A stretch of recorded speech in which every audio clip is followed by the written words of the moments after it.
So Apple has just recently released the latest firmware update now available for AirPods, and you can download it as of today. In today's video, we're going to go over a few bug fixes that were driving me crazy, and Apple has now addressed these issues for AirPods. Now, the latest firmware update, 8A358, is compatible with AirPods Pro 3, the latest AirPods, obviously, as well as the AirPods Pro 2 with USB-C and Lightning, and the AirPods 4 with or without active noise cancellation. Now, in order for you to update your AirPods, as you may know, there isn't any physical button that you can click.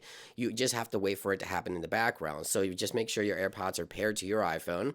Make sure that you go into settings and see the menu here. So once they're paired, you can just let them sit next to each other for about, 20 minutes or so. And then you can come back, and once you open your AirPods and go back into settings and go into your AirPods settings, you can see if you have the latest update. So you can scroll all the way to the bottom, and you'll find right there it is, a version number. And you can see the case and the AirPods themselves also got the update. So right there it is, the latest firmware update for AirPods 8A358. Now let's talk about what are some of the issues that Apple is addressing here, because we didn't really get any new features, but we got improvements to currently existing features. So let's talk about that. So as we jump into Apple's release notes here with the latest firmware update for AirPods, you see here we don't get too much information. So the latest version 8A358 includes bug fixes and other improvements. Not too many details. Apple doesn't take a deep dive into what's being fixed here, but as I mentioned, I did notice a few bug fixes. Now, there's this really cool feature available for AirPods with this latest firmware update,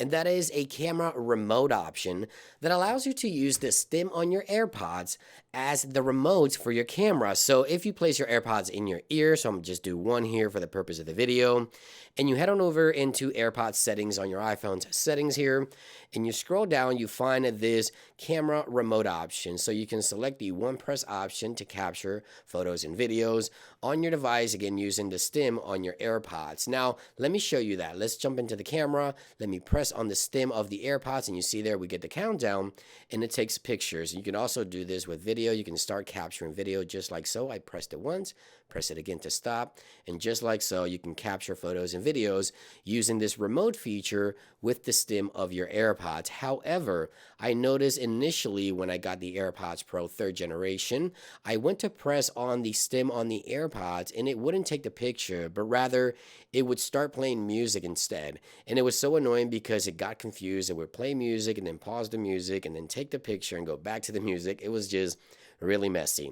And it looks like Apple has finally addressed that issue with this latest firmware update. So if you want to use that remote option, again, using the stem on your AirPods to capture photos or videos, that has now been fixed, no longer plays music instead. Now, the other issue that I've noticed Apple has fixed here has got to do with notifications while you listen to music. Now, for some odd reason, when I was listening to music on my AirPods Pro 3, if I got a notification right on my phone, it would have this weird pause in between the notification and playing the music, and this sort of crackling sound, which felt like the AirPods were sort of disconnecting and reconnecting. Again, that was when I was playing music using my AirPods and a new notification was to come in on my phone. That appears to also have been fixed here with this latest firmware update for AirPods, which I'm happy to report. Now, other users also reported some issues with sound quality. I haven't encountered any sound quality issues with AirPods. I think the sound quality is actually pretty solid. And battery life, I can't really complain. AirPods battery life to me has always been phenomenal. That continues to be the case here with this latest firmware update. But again, just a few bug fixes happening here for AirPods, especially the AirPods Pro 3rd generation. If you just got those, make sure that you update your AirPods to this latest update in order to take advantage of some of these bug fixes and improvements. Thank you for watching this quick update on the latest firmware update now available. Thank you for watching, and I'll see you guys on the next one. Peace.